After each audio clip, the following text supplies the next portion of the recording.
Yo, what's up sa inyong lahat mga ka-dreamers? Kamusta kayo dyan? Nagbabalik ako para naman sagutin yung tanong ni ate. Ayan yung tanong niya na paano naman daw kapag ka visitors visa na pupunta rito sa Canada. Okay guys, bago ko sagutin yan, gusto ko lang magpasalamat sa lahat ng mga sumusuporta natin, ng mga ka-dreamers dyan. Maraming salamat sa inyo. Naway panoorin nyo lang yung mga videos ko para magkaroon kayo ng tips, para at least kung gusto nyo pumunta dito or something, okay? Now, punta tayo dun sa visitors visa. Guys, ang visitors visa papunta dito sa Canada is medyo mahirap na madali. Parang ganun kasi. Kumbaga, madali pero mahirap, 'di ba? Ang tricky niya. So, pwede ka naman mag-visitors visa papunta dito sa Canada nang walang invitation na nanggagaling dito. Okay? But sasabihin ko sa inyo, pag nag-visitors visa kayo na walang invitation dito, pwede naman siya. Kaso kailangan nyo talaga ng pera dyan. Okay? And then kailangan nyo rin ng home ties, na babalik kayo sa Pinas, yung mga property, kailangan nyo yan i-declare. And then kailangan nyo din na, tawag dito, na syempre of course show money, na kaya nyong i-sustain yung pangangailangan nyo dito sa Canada kapag nag-tourist kayo. Na kaya nyong buhayin yung sarili nyo dito and afford nyo talaga na pumunta dito sa Canada. Yun yung mga karaniwan na requirements kapag ka walang invitation dito. Syempre kasi pag pumunta ka dito, syempre yung titirhan mo, 'di ba? Yung gala mo, yung pagkain mo. Tapos yung mga babayaran mo pa, 'di ba? So kailangan well prepared ka kapag ka walang nag-invite sa iyo. Okay? Doon naman sa case na may nag-invite sa iyo or meron kang tita dito, meron kang magulang dito na in-invite ka as a tourist visa, ayan, medyo nakakales yan kasi kung may bahay sila, pwede ka dun tumira. Okay? And then kung may at least yun, yung mga pagkain, kayang-kaya na nilang i-provide sa'yo yun. And ang magiging problema mo na lang is siyempre yung show money mo papunta dito. May mga ganun pa rin kasi. Yun yung mga hinahanap nila. Siyempre kailangan pa rin ng na kaya mo talagang mamuhay dito as a tourist. Ganun. So, ganun siya guys. So, pwede kayong mag-tourist visa na walang invitation and pwede rin naman with invitation kapag pumunta kayo dito sa Canada. Okay? Malinaw ba yan mga ka-dreamers natin dyan? And, balik tayo dito sa tanong ni ate na kung yung working visa, yung tourist visa daw ba is pwede daw bang i-convert ng working visa?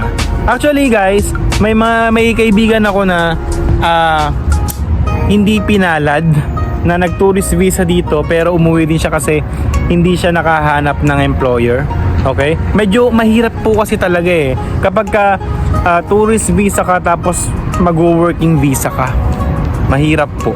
Pero nag-research din ako tungkol dyan na ngayon po since nagsimula yung pandemic dahil nga po sa shortage ng mga employee ng employment dito sa Canada at nangangailangan talaga yung mga employer, alam ko po possible na, pwede na.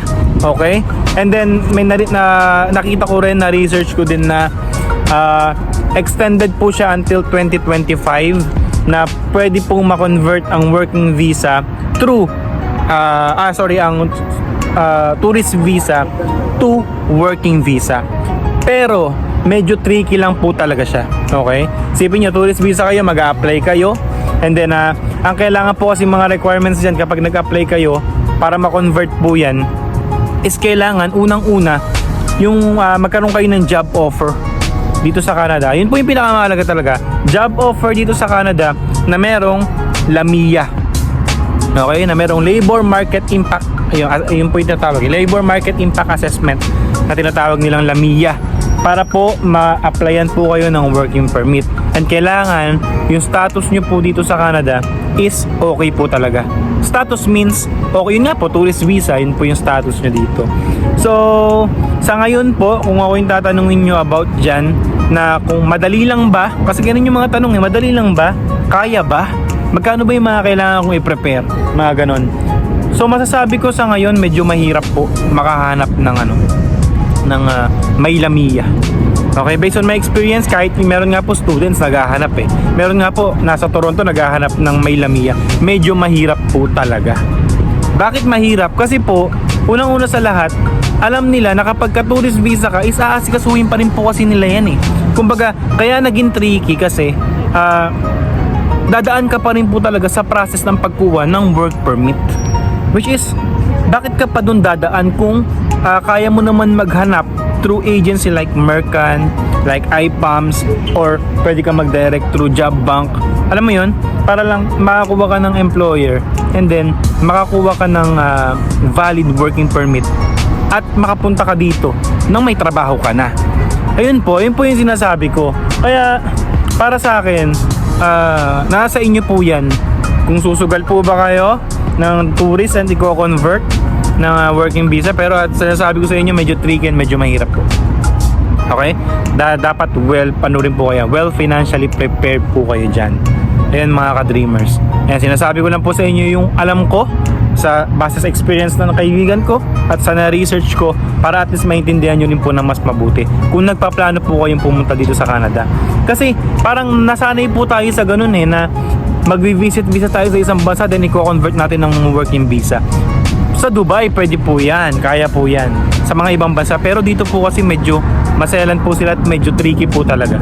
So yun mga ka-dreamer, sana may natutunan kayo dyan sa sinabi ko, and kung may mga question pa kayo ilapag nyo lang and tatry kong sagutin yan isa-isa, or if you want just message me directly, nagre-reply naman po ako. And yun mga ka-dreamers, spread the good vibes lang, huwag kayong tumigil sa pangarap nyo, at higit sa lahat bukod sa pagdadasal nyo is gawan nyo po ng aksyon. Walang susuko sa pangarap. Kung gusto nyo pumunta dito, ipagpatuloy nyo at magkita-kita po tayo dito. Okay? And pahintay na rin po yung next video ko kung paano ko po nakuha yung wife ko as an open work permit dito sa Canada. Okay mga ka-dreamers? And for sure sa mga ibang nagtatanong rin sa akin about that, makakatulong rin po sa inyo yun. Okay? Kasi medyo 6 months lang po kasi bago ko nakuha si Mrs. So medyo mabilis po. So excited akong i-release yung video rin na yon para sa inyo mga ka-dreamers at makatulong po kami. So wag nyo rin pong kalimutan pala na follow nyo rin po yung YouTube channel ko, Emmanuel Ebido. Nasa taas po yan ng TikTok page ko. Ayan, subscribe na po kayo. May mga videos din po ako dyan kung paano mag-apply sa lahat ng mga nagtatanong. And ayun po, i-share nyo rin po para at least good vibes po tayo and makatulong din po ako sa paraang alam ko. So yun po mga ka-dreamers, maraming salamat. Good vibes tayo. God bless you all mga ka-dreamers. Spread the good vibes. Peace yo.